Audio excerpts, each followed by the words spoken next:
Oh, finally Hello, dancing in hello, from New Jersey. hello. Wasn't here for this Right? part. I was like, I'm missing it last I week. know. I know.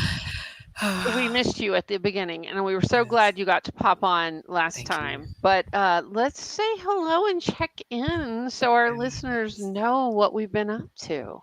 How are How you? are how am I? That's such a loaded question right now with the world we live in. I know. I a friend of mine recently said they're variable, and I love that answer because it's like it really depends. But I am well. I am at home, which I love. I love to travel and I love to come home. Yeah, So I'm currently at home. beautiful. Today is Give Interplay Day. We talk about interplay on the show a lot. It's an organization I'm a part of and believe in, and today is Give Interplay Day. So I've been talking to a lot of friends I might not talk to on the regular because I've been reaching out and saying hey and supporting this 501(c)(3). So I'll put a link in Mhm. our show notes for our listeners that hear us talk about it if they want to check it out. Yes, I love it. I've been thinking about dancing on behalf of, and Hmm. taking deep breaths on behalf of, and just things that other Hmm. people don't have the opportunity to do. If I can do that, there's been different situations I've been thinking about you and interplay and taking the Hmm. opportunity to use some of that stuff. Right. Yeah. Yeah, been doing a lot of dances on behalf of folks right now. We got a lot of folks leaving the planet, and there's a lot of individual grief, and there's a Hmm. lot of group grief right now, and gratitude. I think Hmm. both, but acknowledging it.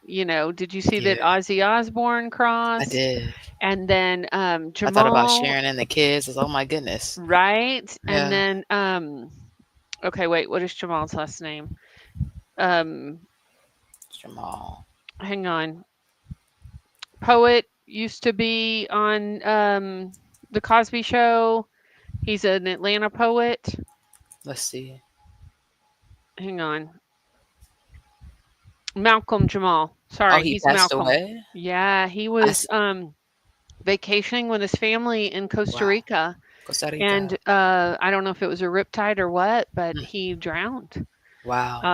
Yeah, and then poet laureate from Colorado, Hmm. Andrea Gibson. I Hmm. don't know if you know her poetry. Hmm. Fabulous Not poet. off the top of my head. And ally LGBTQ, non-binary, just phenomenal poet, died Mm. of ovarian cancer. Boy, I'm Mm. such a bummer today. I'm so sorry. I'm just thinking about We're talking all, about it. I It's mean, okay. big stuff. Like Yeah. and yeah. Yeah. Sheila, give a shout out to our friend Sheila K. Collins. Mm. Her brother passed away last Mm. week, and she Mm. was really present in doing her work. She's the author of The Art of Grieving, Yes. and she phenomenal. Yes, Theo Huxtable. Thank you, Marla, for giving us Hmm. that tip from the green room. Yeah, Yeah. Sorry for your loss, just a Sheila. lot, And from the right? families we talked about. I thought Right, it was going to get easier after COVID. And it was like the compound effect that wasn't talked about.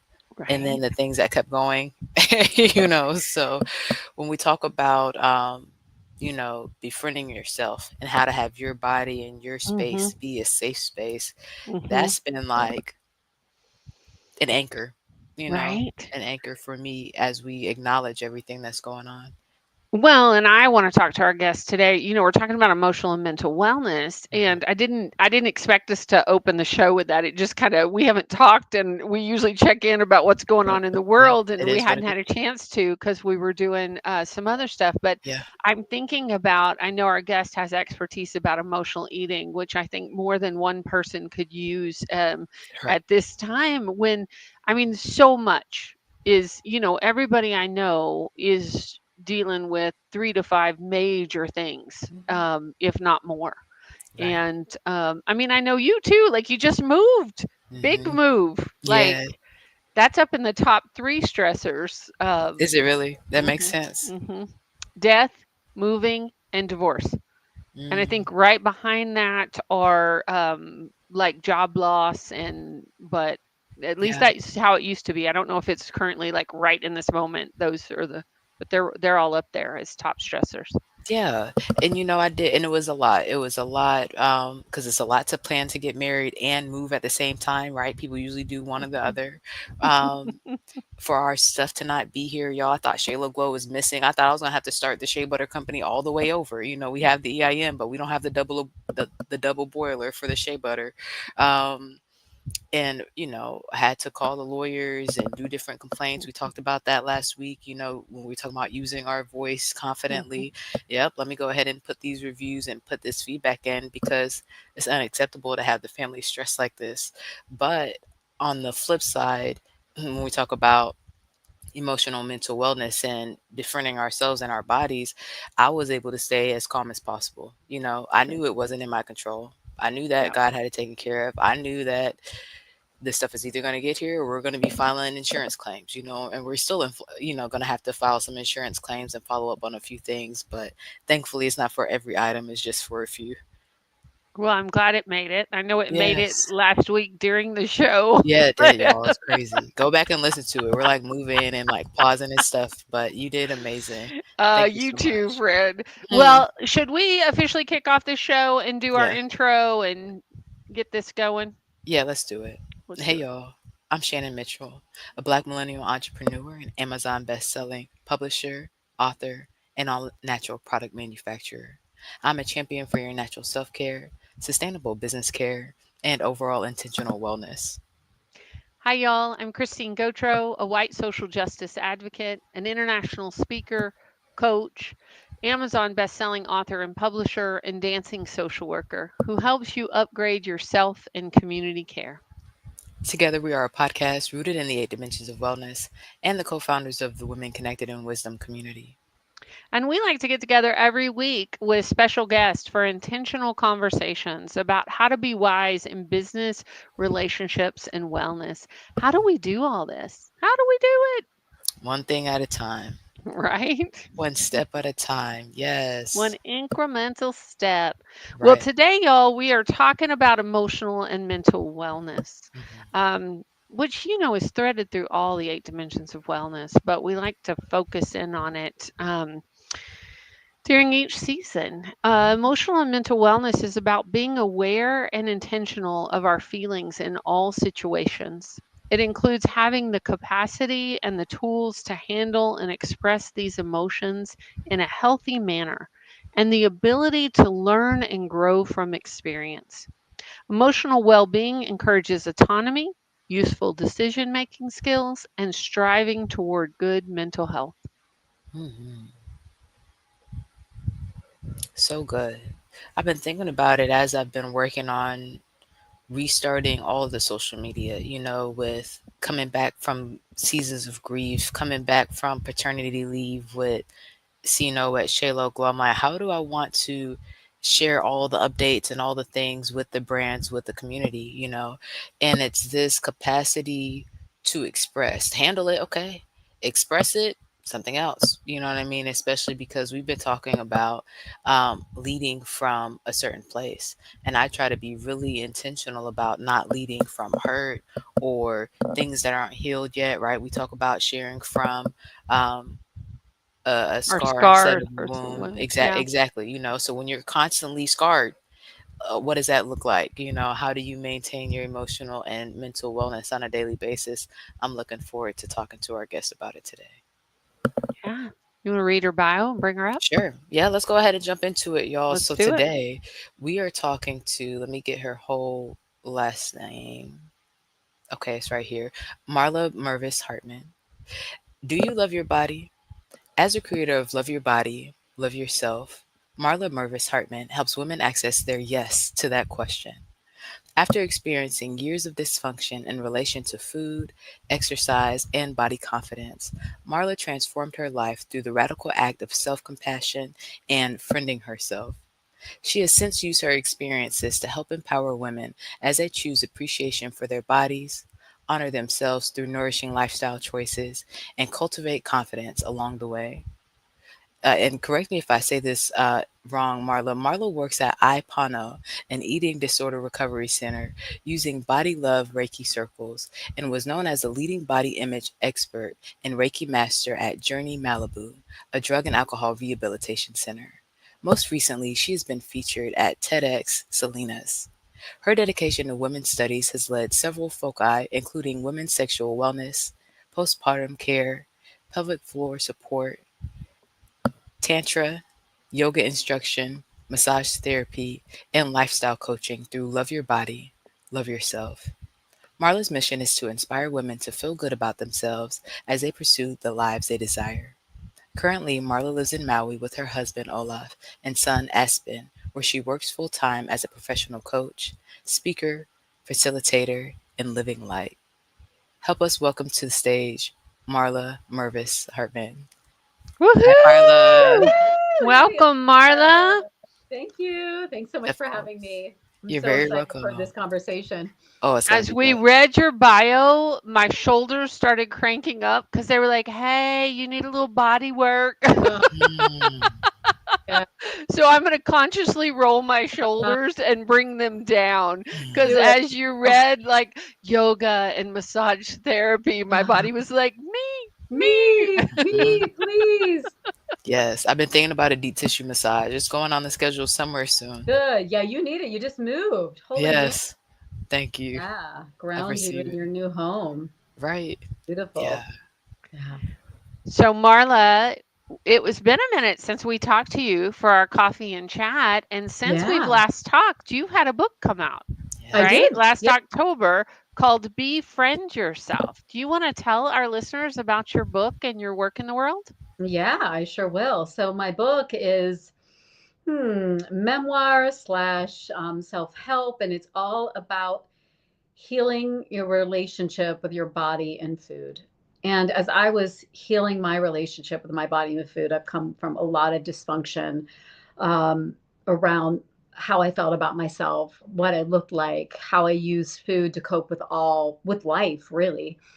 And as I was in this long journey of recovery and was asked to write this book, I realized that the way that I healed my relationship with food and my body is that I became my own best friend. I was in the being of friendship with myself. And I am someone who I'm a I'm in the middle of two sisters. I have an older sister and a younger sister. I was born into a family with like wonderful, like they're my best friends. I have so many friends around me. I'm just been gifted and blessed and anointed with friendship. And yet I didn't know how to do that for myself, specifically with my body. Really critical and mean and put myself down and then used food as a way to punish and deal with all my emotions. So you name it, binging, overeating, undereating, a lot of restriction, a lot of exercising, over exercising, exercise bulimia, all these things. And so in this journey of healing my relationship with my body and food, gosh, what a journey that is, right? And so I got to unearth all these places inside that really wanted to be met with love and care and compassion and God's touch and love, and to allow myself to be who I am, authentically be who I am. And so I'd say my journey of healing, when I realized it was, gosh, many, many years. Like I feel like my whole spiritual journey really got like erupted because I wanted to heal this. So I became a Reiki master. I learned, I was healing my sexual trauma stuff, and so I became a tantra teacher and learning breath work and the embodiment of myself and life. And all of a sudden, it hit me. Oh, I'm good. Like I'm good. Like that moment where you're like, oh, like I'm not this wounding anymore. This is a part of me, but that's not who I am anymore. And actually, all the things that I've done are for me to help and serve others. So that's what I've been doing ever since that moment. I Um, love it. yeah. Can you, okay, so I was gonna, usually I ask our guests, like, where did you start? Like, where did you, it sounds like you did so many things, but if somebody's listening to this podcast and they're like, "Oh, I don't love myself. I Yeah. don't," how do you start? So I started in the biggest dark night of the soul, right?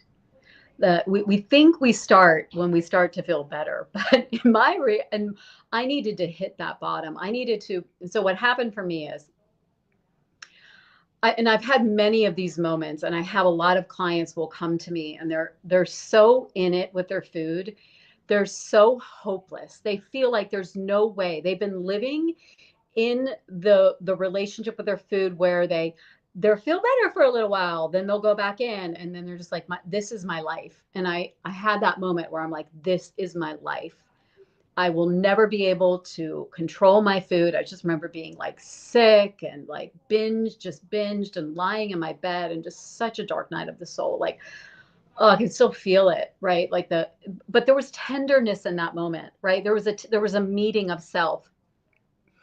And and so what I did was I said, okay, I know that if I can control my food and I can get to that number on the scale, then I know I will never have one of these moments again.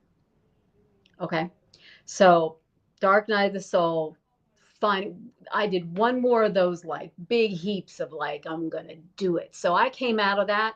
And for another, I don't know, maybe 6 months, 9 months, I don't remember, I used as much control as I can. And my life got smaller and smaller and smaller. And I remember going to the gym one day and stepping on the scale, and I was that number. I was that number that was supposed to be like the hallelujah. I'm fixed. I'm now, I can now go live my life. And it was that there was that other dark night of the soul, but that moment where literally I was devastated. I remember just like over like in the locker room, like sobbing and sobbing. But it was that dark night at that moment that I realized this has nothing to do with my weight and my body. So, are you saying that you had Dark Knight number one, right? And you said, I'm gonna hoorah, I'm gonna do it again. Let's try it again, Yeah, I'm right? And gonna you do did that it. diet again because we're just Right, gonna do that next diet, right, number right. one diet. And you did it, and then you reached the gold number, and you had another Dark Night of the Soul. But that dark night of the soul was actually not dark. That was the moment of awareness that Hmm. everything I was doing, that was when the actual light bulb came Hmm. on and was like, Hmm. you're on the wrong track, girlfriend. Hmm. This isn't going to fix you. Hmm. You actually are, you need help. Mm. I have chills right now when I say it, because when I found that help is when everything started to turn around. Now it took me a while because I'd been, playing in food and such negativity Everything. towards myself.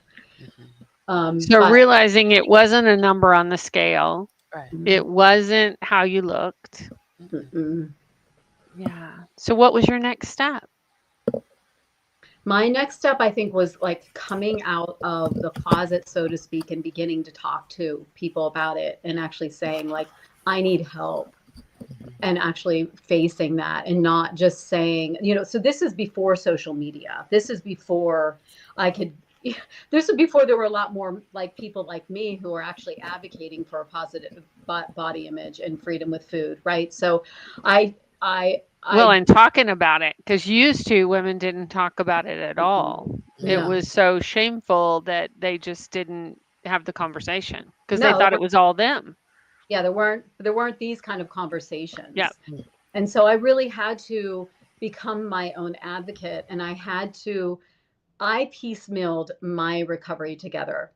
And I went to a therapist. I did 12 step for years. And that was such a big wake up call for me to sit in a room with all these other, mainly women, who were talking about doing all this crazy stuff with food like I was. And I was like, oh my gosh, I'm not the only one who is like so overwhelmed by, sitting with a plate of food. And so that normalized it for me. And I see that time and time again in my practice when I will put a group together and women come together and they just feel so much And I say women, but I work with men as well. I actually have quite a few in my practice right now. So I just want to say, if you're a man, like, you're so welcome here.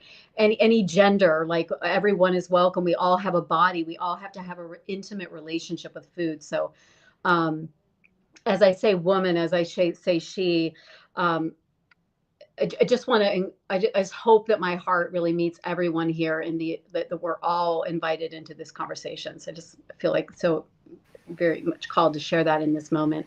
Yes, thank you. Um, yeah. And so when we gather and we talk about this sort of stuff and we normalize it, because there there's so much shame, there's so much body shaming on a regular basis. There's so much diet culture in the way that we speak, the way that we filter life. Our relationship with food is either good or it's bad, or I'm dieting or I'm not dieting, I'm doing it right, I'm not doing it right, I'm in my thin clothes, I'm in my, it's so incestuous and is so infiltrating everything that we don't even realize it. And so a lot of it is just informing people, like with my clients. I'm just like, do you understand, like, you are you are giving away you're giving away your authority around what you should eat, what your body wants. Hmm. We've been I'm getting all riled up.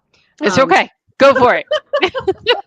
It's the passion. We love the authenticity and yeah, passion. but let me just Yes. take a breath, because this is what it is. It's like, it is this moment that I'm doing right here, where it's like the connection to the body. It's Hmm. like we have Hmm. left our bodies. We've Hmm. left our bodies and we have asked someone else what we should eat. The most intimate, loving act that we can give. We say to someone else, "What should I eat?" And then we go into this program that we think is supposed to save us and give us all the health and everything. We wonder why it doesn't work, because we never asked Body. our Yeah. body, right? So that is the friendship I'm talking about, the Mm, intimate friendship with our bodies. I love that. Very important. Right. Yeah. Oh, thank you, Marla. I have so many questions and so many things that are bubbling up through me at this moment, and I'm so glad you brought the men in because my dad struggled with this his whole life. Well, not his whole life, honestly. Like he came back from Vietnam and had a lot of trauma, and then struggled with food and weight, Yeah. and I really and it led to his demise earlier than it should have. And Hmm. I think about how hard it was for him because he very clearly had a food addiction, and how hard when you're out of sync with food in your body because it's unlike other addictions because you have to eat. Yeah. Like it's not like you can go cold turkey. Okay, I'm never doing this again. Like like somebody that struggles with alcohol or drugs, and food is so socialized too. So I want you to speak a little bit about that. Like what are the steps for somebody who like this is hard sometimes. This is hard when you struggle with this. Yeah. And so just had a session with a client before this, and we were talking about very specifically about the nervous system, right? And how the nervous system can get jacked around food. So at a very young age, right? Let's say we had a moment where we were upset or feeling unworthy, and then we took food in, and that raised us up and gave us that emotional feeling of like, oh, I'm safe now, right? And then we do that again, and then we do that again, and now we have just given to our body, oh, food is the answer for me to feel okay, right? So we have this moment, and that's where addiction comes in, right? And then from that place, which what I see is a lot with people is that they have that emotional eating, and then when they finally start gaining weight, then it's a problem, right? So that becomes the addiction, and then they begin to leave themselves. They leave their emotions. They never learn that. This is what happened with me. I never knew how to deal with my emotions. The way that I would deal with my emotions would be to go to food or to diet. So people think of emotional eating as take in food, but it's also controlling the food, right? And so it can be the restriction, it can be the control of food. So you have that level of it. And then you have the really what I see in our culture these days, which is there's so much doing, there's so much going and going and going and going and going and going. And so there's no time to be present with our bodies to even tune into what it is that we want.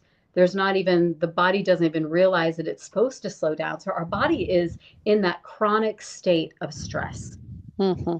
right? And we've seen so many memes about it, about the cortisol up, right? We're running. So we're trying to eat when our bodies are in anxiety, and the body Right. does not digest. It's not in parasympathetic. It's not rest and digest.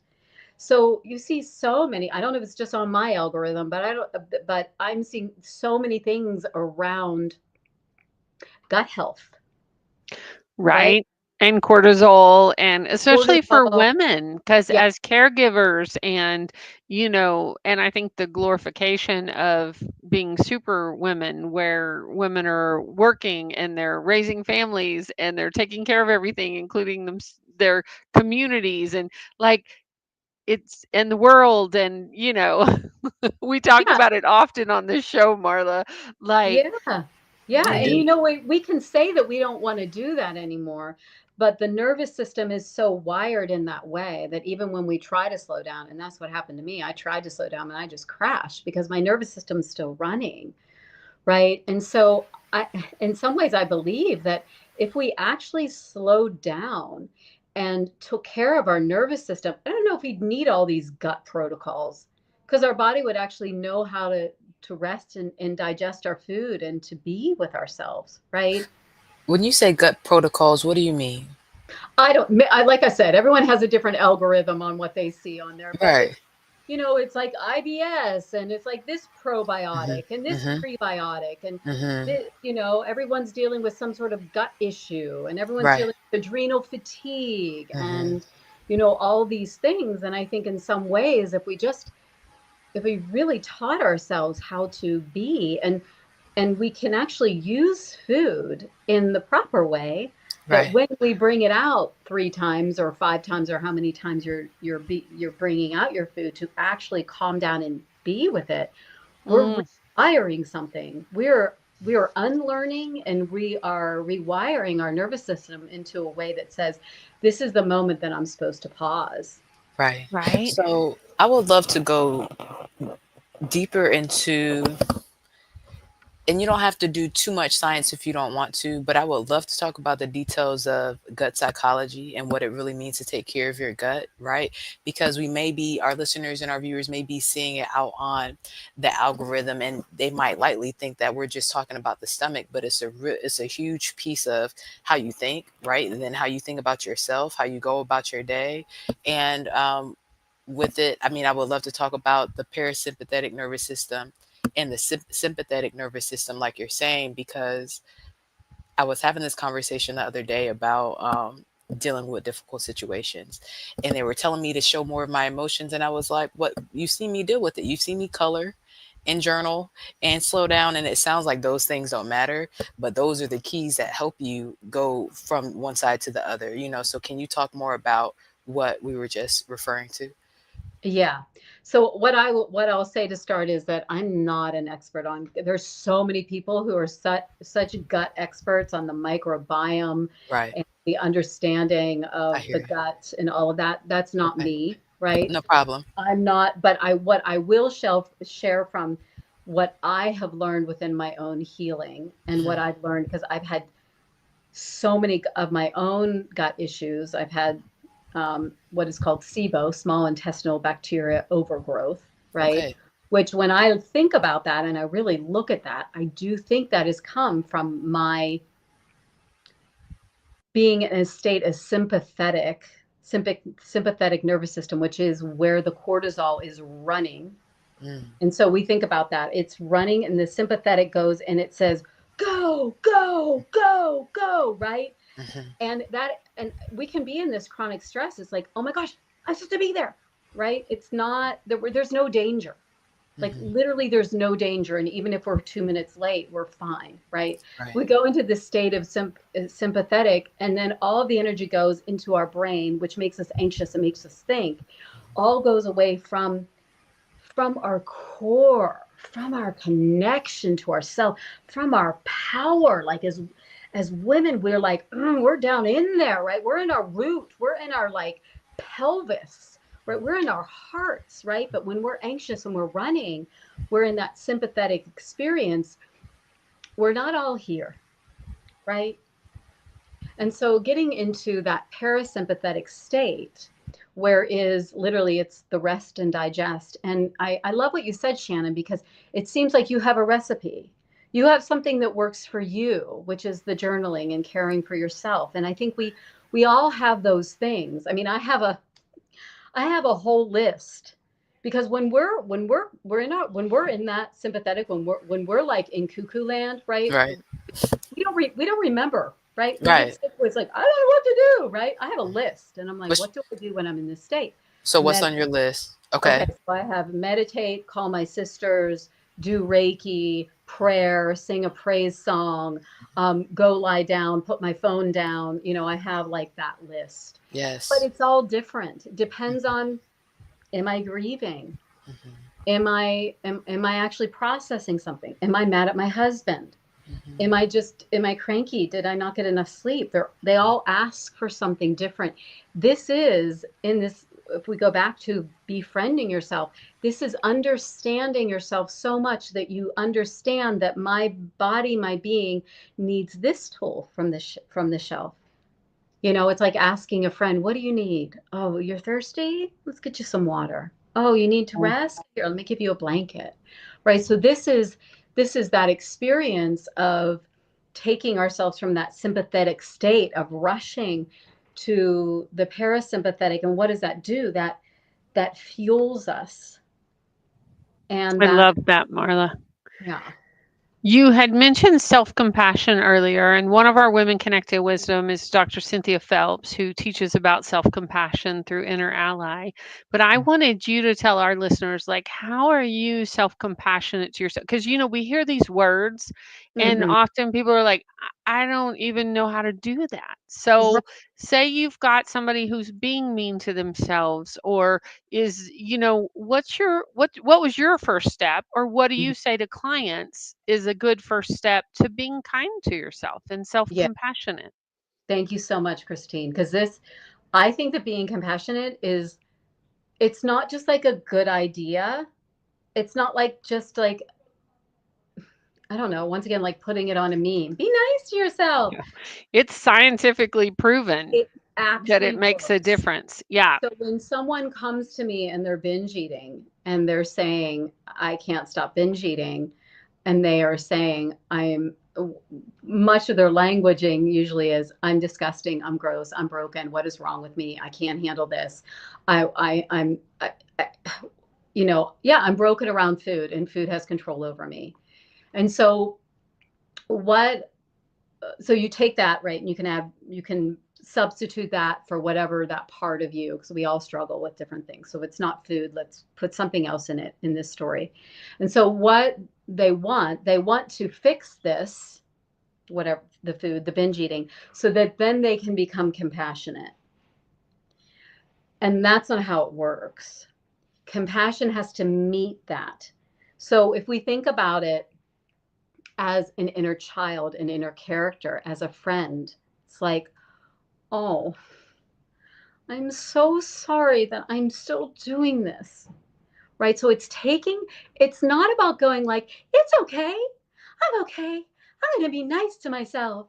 No, it's like literally going in there and like crawling under the blankets and being like rocking ourselves and saying, I'm so upset that I'm doing this. And I'm just going to hold this part of me that thinks that binge eating is the answer. And I'm so sorry, sweet one, that I'm still doing this. Oh, my body, I have so much compassion for my belly that's so sick right now. And and actually meeting it, with the energy that it wants, right? Which is like, it's just deep, deep love, right? And I think what I always say that we can become compassionate through curiosity, right? So we have this behavior, and we're because I don't think sometimes can't jump to compassion right away, right? So I'll invite people to go into curiosity. Okay, so what happened here? Let's pull this apart. Let's pull this moment of binging apart, and let's get curious. Oh, okay. So you didn't sleep very well last night. Oh, so someone really hurt your feelings. Oh, so part of you isn't feeling worthy. Can you have compassion for that part of you? Maybe not the part that binged because you're having too much shame around it, but can you bring compassion into the part that stayed up late because your child hasn't been feeling well? Can you bring compassion to that part of you, and then that part of you, and that part of you? And then once we get that flow of compassion in, then that literally it's an energetic. Mm. It's a chemical concoction that happens to the body that tells the body, "Oh, oh, oh, okay. I'm I okay." so resonate with this. Like, I had this awareness. It's been a couple of years now when I figured it out. But every time I used to go to a retreat, you know how, like, when you go to a retreat and it's magical, like, you are Mhm. in that energetic bliss, you are in.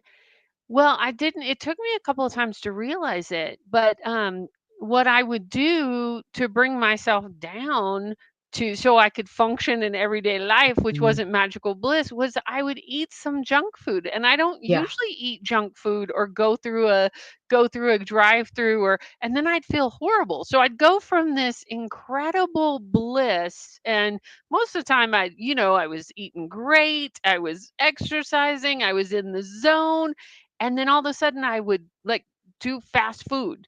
And then my body does not like fast food. And it just crashed me down. And then I wouldn't feel good for a couple of days. And then I'd lose and I'm like, what is happening here? Like, it took me a couple of cycles to realize, what are you doing? And I was realizing that transition between bliss and what I called everyday life, like I needed a gap there. I needed some ceremony, or I needed to bring up my everyday life to be more like my retreats. Like, I needed to shift something because something was not working right. But for me, Oh, it was like the awareness of you're using food to crash your energy. Like, it was a very unconscious thing. And it was like, what is happening here? So, can we talk about this more? Because this is yeah, so good. I love yeah, that you're bringing this in. So I think that is just this whole thing of like when we have those moments. I can remember I was doing like my Kundalini yoga teacher training, and you would get so high, like right. literally You high. do. I remember after one weekend of doing it, I'm just like, I need a beer. Like, get Right. me a beer now, because it was like almost like out of the body. It's like it's Yeah, disembodied, right? yeah, And it's actually the body needs to be able to hold where the spirit goes, right, right? And so, and I'll even see that sometimes where I'll get really really happy, right. and it'll almost go into, not, it's not mania, like, but it's just like that click Yeah. up, It's joy, and like then I end up ecstatic joy. ecstatic Yeah, joy, and then I'll end up crashing, and I'll get yeah. really tired later on because I can't sustain that. And so what you did with food was actually an embodiment practice. Mhm. You embodied it. Now you could do that with more consciousness. That's what I do now. Like, this Yeah. was years ago when it was actually Hmm. before I became an interplay leader and really was doing somatics and body was like I Right. wasn't conscious of it.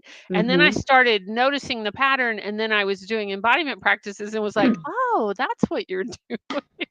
Totally. But this is the thing, people will make themselves wrong for that, Oh, when yeah. it's literally it's what the body needs. The Like, we think that we can override, like, people will go on diets and think that there's something wrong with themselves for then binging. I'm like, you've been starving yourself. The body's Right. going to win.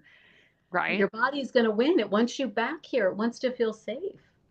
Right. Yeah. Yeah, it's so fascinating, our body. And I love what you're saying about listening to our bodies, because that's a huge practice of mine. In interplay, we have a practice where we say we're so busy doing things, we often don't stop to notice. So, building in time to notice and to check in with your body and notice what's working and what's not working. And when I teach on Tuesdays, we always dance. And then I always ask them, I'm like, I need everybody to take a deep breath and do a body scan and find a place in your body that feels really good. Because I know those of us that are over 50, we can tell you all the places in our body that don't feel good, like at a drop of a hat, but celebrating the places that feel good and really feeling that wellness also.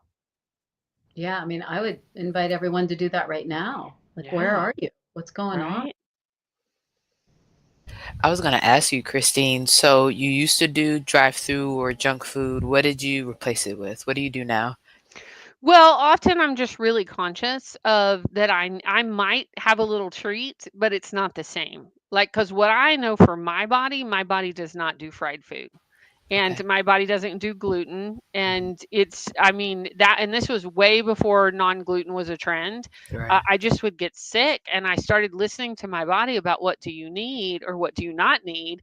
And I eat pretty clean now, so like I might have a little bit of dark chocolate, or I might, I might still do a treat, but it's not an unconscious treat. It's not something that's going to wreck me for 3 days, because if I gluten myself, I'm wrecked for 3 days. And so I don't, now that I know it's a pattern, and also I build in more time in between, because you know me, I like to stack my schedule. I don't, well, it's just the way my life kind of runs. I'm one of these people, Marla, that you're talking about, that's like go go go go go. And I have practices, but what I realized, especially after big events, big retreats, big things that are big energy, I need a transition day.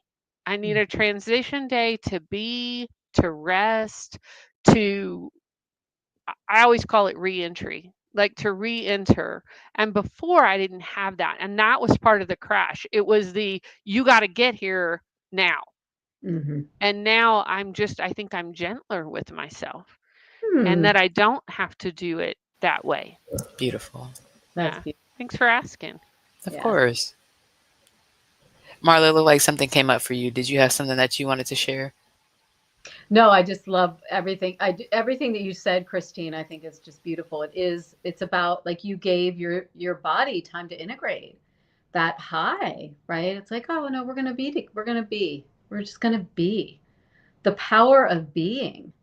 Whew, such a gift, right? I love that that's part of your title. Hmm.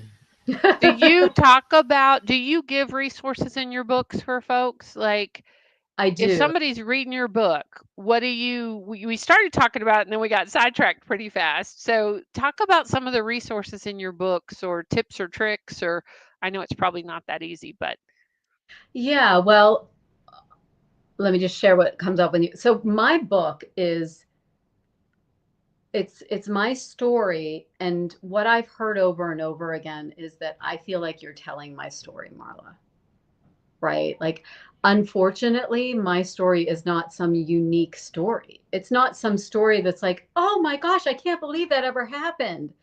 It's more like, oh my gosh, this is like every woman's story, or I can relate to this, unfortunately, right? Right. So there's a lot within my book that is, it shares my story and how I healed, right? So I give a lot of examples of what I have done, and also then what I've done with my clients to heal. And then within that, of course, there's some hyperlinks to like my body love meditation or my breaking the cycle of emotional eating free course, things like that. Um, and then ways, to do a free session with me if you want. So that's all in there as well. And it's really it's about as real as you can get. I mean, as you can tell, I'm pretty open, right? And I have to tell you, like going and back and writing this book and like reliving all of that, and then also telling some of these places that feel can feel pretty shameful. The things that I would do with. with my food or how I would treat myself. And, overall, I came out in this world pretty confident. I came out as a confident woman, loving to be in front of people. And so it's sometimes people be like, I can't believe this is your journey. And it's like, yeah, this our relationship with our food and the way we feel about our body, because I don't come from big numbers. I've maybe been 10 pounds heavier than I am, and I've maybe been about 15 pounds lighter, my lightest, but I don't have like where I've like been like technically obese and then been technically like anorexic. Um, all that the way that I've presented is just a normal to even an ideal body type. The type that you would say, gosh, I wish I had her body. She couldn't possibly feel this way. Look at her body. She should be confident. And I would say in Mm. moments where I should have been feeling confident was probably the most crazy that I was, the most obsessed that I was. Thank you for saying that, Marla, because we never know what people are carrying. You know, I think about when you talk about that, I think about Oprah because she's always been so open about her journey. Hmm. And um and but I think about, I love that you saying that. Like if somebody were to look at you, they wouldn't know. And I think that's true for so many women. Yeah, I think it's very true, and it's also been a shameful piece of my story that I haven't shared because what is I I believe that I use my relationship with my body and the food to kind of dumb myself down. And this is what I see over and over again is that people get a taste of their power. They get a taste of their light. I remember a client being like, I felt myself and it scared me to death. And she, oh, I have chills when I say that because that was the moment that she began to binge because she didn't know what to do with that power. What do you do? What do you do when you feel your own potential and you don't know what to do with it? Well, I know what I did because I felt like people wouldn't like me if I was too good. There was a lot of jealousy. So you don't want to be too good, but you don't want to be, you gotta have the right body and you have to be just right so Mm. everyone likes you. And I was like I way too. think there's also some epigenetics in women, especially when about safety Yeah. around being too good or looking too good. Or and when you say that, when you say what you just said, the quote by Marianne Williamson always Mhm. comes up for me. You know that quote, Shannon? Maybe. What is it? It is, our deepest fear is not that we are inadequate. Our deepest fear is that we are powerful beyond measure. It is our light, not our darkness, that most frightens us. We ask ourselves, who am I to be brilliant, gorgeous, talented, fabulous? Actually, who are you not to be? You are a child of God. Your playing small does not serve the world. There is nothing enlightened about shrinking so that other people won't feel insecure around you. We are all meant to shine as children do. We are born to make manifest the glory of God that is within us. It is not just in some of us, it's in everyone. And as we let our own light shine, we unconsciously give other people permission to do the same. As we are liberated from our own fear, our own presence automatically liberates others. One of my favorite poems. Mhm. Mm, It's in my mm. book, page 48. Ah! I love that synchronicity. I I love that. true. I think that we don't really have. I think people say that they have low self-esteem, but I think that it's they actually don't let themselves be who they are, Mm. and that they hide from that because we're not. In some ways, we think that we're a society that teaches greatness, But I think that there's a lot of holding back and questioning, and to really teach and support greatness, and we can do that with our friends, we can do that with our children, to boost them up and to not make them fit in, right? And there's a fine line here, right? It's not, it's like, who's right in front of us. It does take that moment of like really slowing down to be like, who is this being right in front of me, and what do they need in order to be built up. And I would say that when I think about it, because I'm often going in and asking God, like, okay, what do you want from me? Like, I don't want to be on this path and just be going and going and think that you're not told one time what to do. It's like, but what is my path? And really it is to get things out of the way for people, which often looks like food and body stuff, so that they can actually be who they are. They can actually shine and let God's light be inside of them. To me, because that really, if we want to look at what self-love is, that Mhm. is self-love, to Mm, love ourselves and to get all those things out of the way so that we can show up I for. love that. Ah, so good. So, so good. So important. It really is. And we talked a little bit about it, and you've given us a couple of things that you do intentionally, Marla. We're talking about emotional and mental wellness specifically, right? What are you doing for yourself this week for your wisdom in action? Well, as I mentioned to you before we came on, I am at my family's house. I'm at Yes. the house that I grew up in. Mm. And so what I've been doing this week, so when I come back here and I'm around a lot of family, I'm really in my practices, right? So I'm doing my prayer in the morning. I'm doing my meditation. I am connecting to myself. But this week, what I've been doing is I've been telling different stories, noticing like what my, like, oh, th- maybe something with my dad, and like, is that true?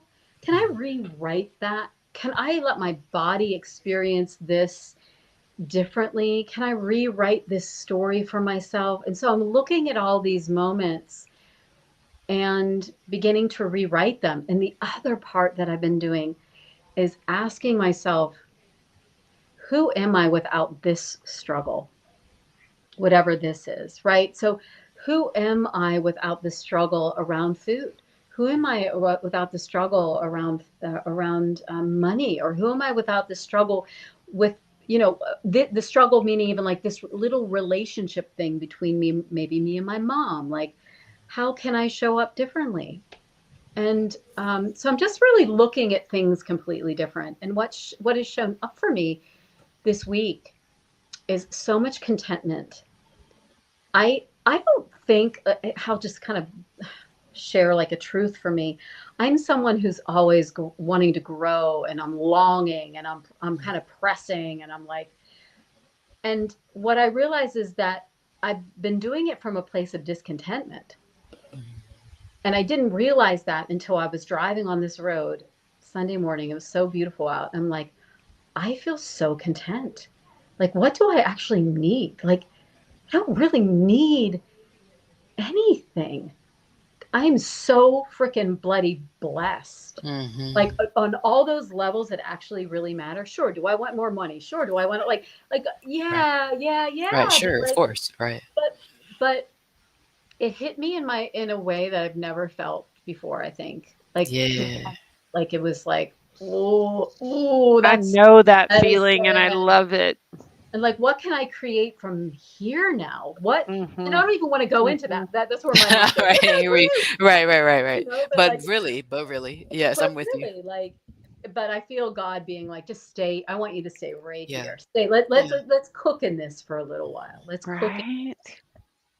Well, Yeah. I just want to give you kudos because I know it to be true when we go home and those old roles and those old stories. I love that you said you're looking at all of those. I think that's powerful work. Yeah. So, I think that's powerful wisdom. Mm. Yeah. Shannon, what about you? What are you doing for your wisdom in action this week? Let's see, emotional and mental. Oh, I'll say hashtag coloring. Let me show you guys. So one, I got like 5 different packs of colors, okay, to make sure that I could get Ah, all of the colors, okay. Got my little pencil sharpener here.